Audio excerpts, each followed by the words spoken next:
Alors ce film, La Glace et le ciel, c'est un film qui est sur l'histoire d'un homme, un scientifique, qui s'appelle Claude Lorius. C'était un jeune chercheur en 1956, il avait 23 ans et il est parti dans une aventure assez incroyable qui était l'année géophysique internationale où pour la première fois on allait étudier la planète au sens large, sous différents aspects. Et lui en fait s'est rendu en Antarctique pour obtenir les premières informations sur le climat antarctique, l'épaisseur de la glace, etc. Et ça a été la naissance d'une véritable vocation. Et en fait, ce que ce film raconte, c'est cette histoire-là. Cette histoire d'un Claude Lorius qui, à 23 ans, a découvert l'Antarctique, a ensuite créé une science, qui est la science des carottes de glace, et a abouti à des découvertes très importantes, et notamment le lien entre les gaz à effet de serre et le climat, qui est au cœur des problématiques sociétales d'aujourd'hui. La science des carottes de glace est une science comme une autre, c'est-à-dire qu'elle évolue avec les technologies. Dans les années 50, en fait, Claude Lorius s'est appuyé sur l'émergence d'un nouvel instrument que l'on appelait le spectromètre de masse, qui lui a permis d'étudier la composition en isotopes des molécules d'eau composant la glace. Et c'est comme ça qu'il a pu reconstituer l'évolution de la température. Quelque part, on n'a pas le droit d'être pessimiste.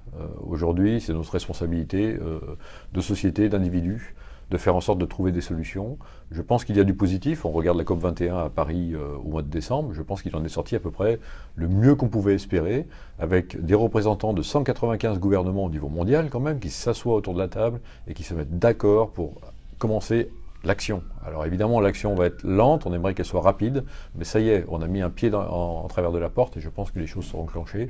Aujourd'hui, il n'y a clairement plus de débat sur le fait que le réchauffement climatique terrestre, c'est une réalité, c'est dû pour l'immense majorité à l'activité humaine sur notre planète, et donc il faut agir.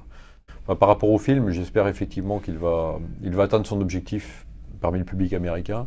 Il faut savoir que Luc Jacquet, sa motivation essentielle, d'abord il avait une profonde empathie pour Claude Lorius, qui est effectivement un personnage qui a un charisme absolument incroyable, qui a un parcours humain, un parcours de vie absolument exceptionnel, et qui est passionné de l'Antarctique, et Luc Jacquet est passionné de l'Antarctique également. Mais l'approche de Jacquet sur cette histoire, par rapport à la science du climat, ça a été de créer de l'émotion. Que des gens qui ne connaissent rien au sujet, qui ne s'intéressent pas spécialement au sujet, vont au cinéma, voient cette histoire et se disent « quand même ». C'est quelque chose. C'est pas un délire d'activiste d'un groupe écologiste. C'est de la science en marche qui a mis des décennies à arriver aux conclusions essentielles. Et c'est un parcours absolument incroyable. Donc je pense qu'il y arrive. Je pense qu'il arrive à créer cette émotion.